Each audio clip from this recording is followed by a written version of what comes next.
બીજો જોઈ લો second MCQ નૈતિક સવાલ જોયો છે હું ખબર પડી TP ને TQ બે ટેન્જન્ટ છે સર્કલ નો સેન્ટર O સેન્ટર O છે અને એંગલ POQ 110 ફિગરમાં જોયું છે ને અને આપણે ફાઇન શું કરવાનું PTQ એટલે આયરો આ કેટલો આવશે શું લાગે તમને આપણે એક પેલો ક્વેશ્ચન કરેલો ને એક્સરસાઇઝમાં આવ્યો એક સવાલ છે ચારે ચાર એંગલનું એડિશન 360 આવે ને તેમાંથી આયરો આ 90 ના 90 થિયરમ 10.1 પરથી આ બંને 90 આવે આ બંનેનું એડિશન 180 આવે ને એટલે આ બંનેનું એડિશન બી 180 થાય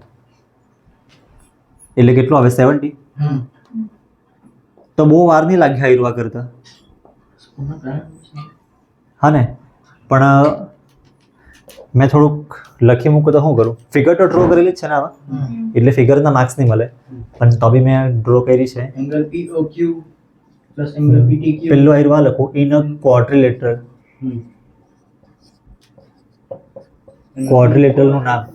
એંગલ POQ એક મિનિટ ક્વોડ્રિલેટરલનું નામ લખવા પડે ને OPTQ PTQ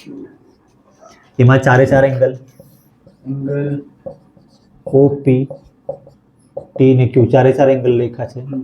is equal to 360 O ની વેલ્યુ 110 P એટલે 90 90 T તો આપણે ફાઇન્ડ કરવાનું છે એટલે એઝ ઇટ ઇઝ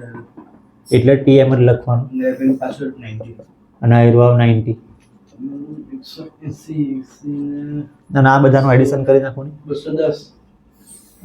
નહીં 210 સ્ટાર્ટ 290 હા 290 290